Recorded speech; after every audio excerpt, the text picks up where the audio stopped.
everyone, I hope you guys are doing absolutely fine. Sandar Sharma this side, and today we are going to talk about the scopes after bachelor's in homeopathic medicine and surgery. So this is a practical guideline, ठीक है.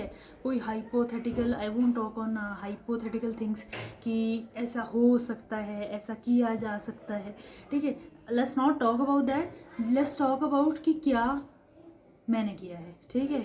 So that मतलब I won't ask you to walk on my footsteps, but if the interest area is similar like mine, so you guys can also think of the things I have done in these past 2-3 years. Okay, passing BHMS exam, the first thing I have done is registration and my paperwork, ठीक है, which is very important. आप किसी exam में बैठ ही नहीं सकते अगर आपका पेपर वर्क कंप्लीट नहीं हुआ तो, ठीक है. It will take you 2-3 months और how much time it take, just go for it, do it on time, ठीक है. जस्ट फोर्स द अथॉरिटीज़ कि आपका काम वो जल्दी कर ले.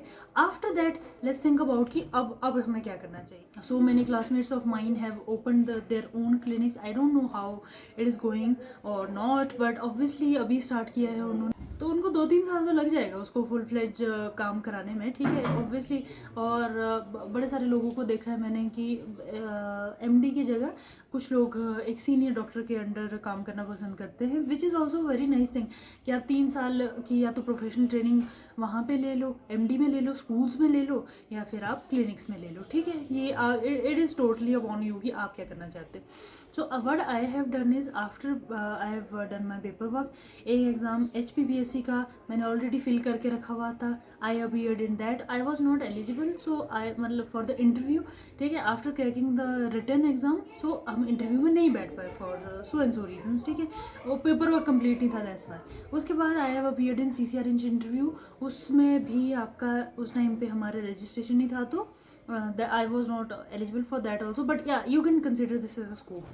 तो आपको पता है कि हमने पास्ट वीडियोस बनाई हैं कि हमने स्टेजेस में अपना अपीयर हुआ थे हम, और उन्होंने हमारा प्रपोजल भी 2 बार सिलेक्ट कर चुके हैं वो. अच्छा, उसके बाद I appeared in AIIMS. She करके प्रोग्राम था एक, I am not sure about was it she और it was something on breast cancer, जहाँ तक मेरे को पता है, ठीक है. एक स्टडी थी उनकी, पर वो रूरल एरिया में करना था.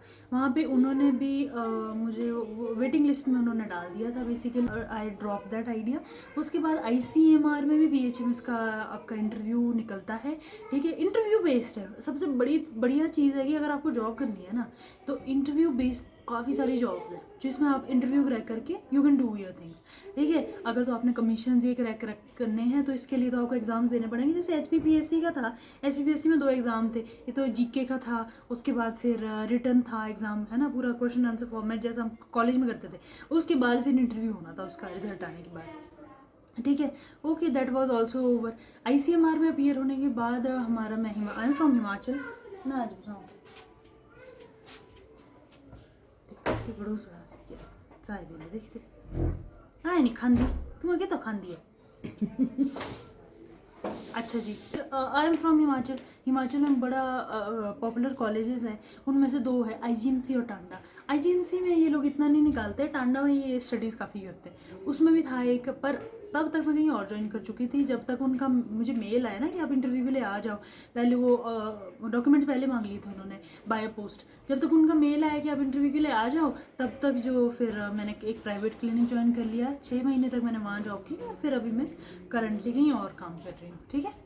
तो ये जो था ना सारा, जो मैंने इंटरव्यूज़ के लिए अपीयर हुई हूँ, अब अगर मैं एनालाइज करूँ तो इसमें एक जो BHMS का जो HMO का एग्ज़ाम था, ठीक है, वो ये था कि क्लिनिशियंस के लिए इम्पॉर्टेंट था एग्ज़ाम. बाकी सारे वो रिसर्च एप्टीट्यूड से रिलेटेड थे एग्ज़ाम्स.